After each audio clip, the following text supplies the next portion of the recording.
Hey there, everybody. Today is part two of our myths of real estate debunked. And we're going to jump right into it. We've got 5 more myths today that we're going to talk about. The first one is getting pre-approved will hurt your credit. Well, first of all, most lenders nowadays are doing a soft pull, which actually doesn't hurt your credit at all. And when they do a hard pull, let me assure you that it is necessary because they definitely need, in order for you to get a pre-approval and begin, like we go back to last lesson, in order to begin the process, you need to be pre-approved. You need to be fully pre-approved. You can't be risking time, energy, down payment, inspection, all of that stuff on I think you're ready. So you got to get fully pre-approved. So they're going to do a soft pull, which is going to be nothing. And B, when they do it, it's going to be about 1 to 5 credit points on your score. So if you have a terrible score, it's not going to matter. If you have a great score, it's not going to matter. Honestly, theoretically, the people that it might matter for are the people that have like a 640 to 660 credit score, and it might bump them up or down. But the reality is you're going to need it before you can look at houses. So it's better to get that done earlier rather than later. Your credit score will recover right after in 1 month. If nothing else happens, it'll happen in 1 month. It'll just go right back to where it was.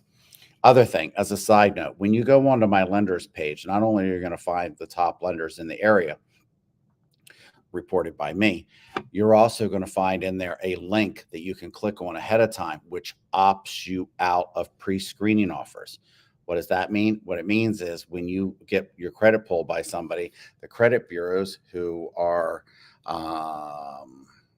all-knowing and gratuitous and great entities and stuff, they're going to sell your information over and over again. Who are these people? Experian, Equifax, and TransUnion. They're going to sell your information to other lenders, and you're going to get called by none other than Rocket Mortgage, probably somewhere between 3 to 5 billion times until you are able to get them off your back. So getting pre-approved does not hurt your credit, but there's some smart ways to do it and some not smart ways to do it. Okay. Second one goes right along with it, and that is I'll just get pre-approved after I find a house. Yeah, okay.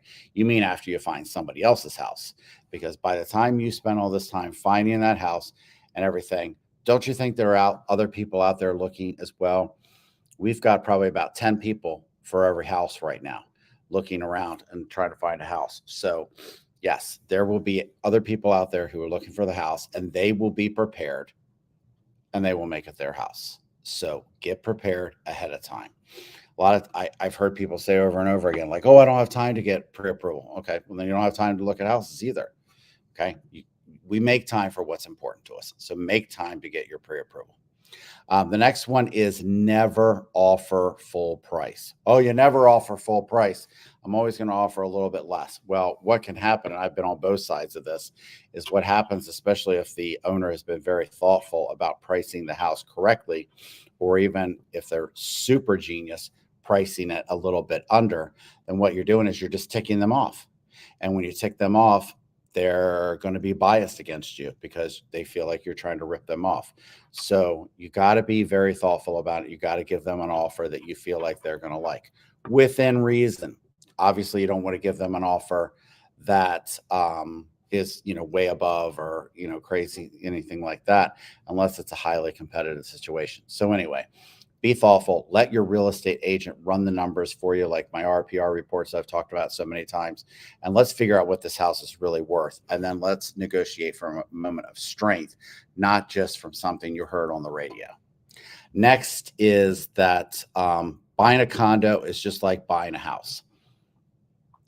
Condos can be great if that's what you're looking for. If you're looking for something that's more safe and secure, and you can leave it for months at a time, or you hate yard work or grass, you don't have animals, you don't have kids, whatever the case may be, and you just like the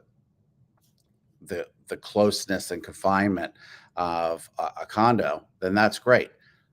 With a condo, you're going to have condo fees, so you have to work that into your pre-approval amount.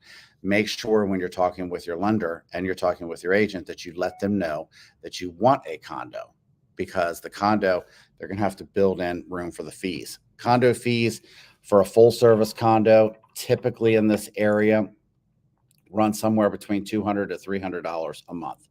So what that boils down to is it's about $50,000 worth of house that you're not buying. And by house, I mean single family house with yard all around it that doesn't have a condo fee and doesn't have an HOA.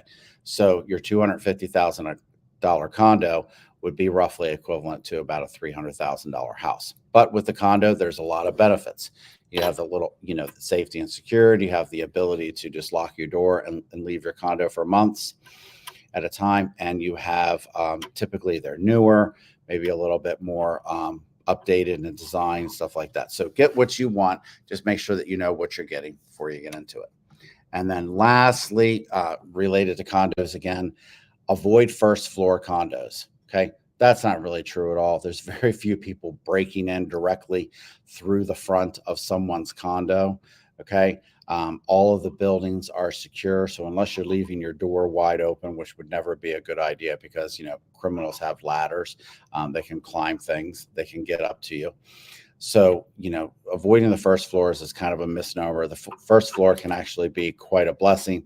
If you're moving into a condo because of mobility issues and there's problems with the elevator, as I've seen so many times, then you're going to have some severe mobility issues being up on that third floor in case of a fire or this or that or the other. And if you do have animals, it's just a lot easier to take care of them when you just go right out the door as opposed to down the steps, out the back and all that fun stuff. Definitely research the crime in the area. If it's a high crime area, maybe you don't want to move there at all because, criminals have cars nowadays and they're not afraid to climb ladders or whatever the case may be. So the whole first floor thing, I don't see any definitive proof that first floor condos are getting broken into more than any other condos, especially not in this area. So that's some more myths that we debunked today. Hope this helps you, and we'll see you next time for part 3.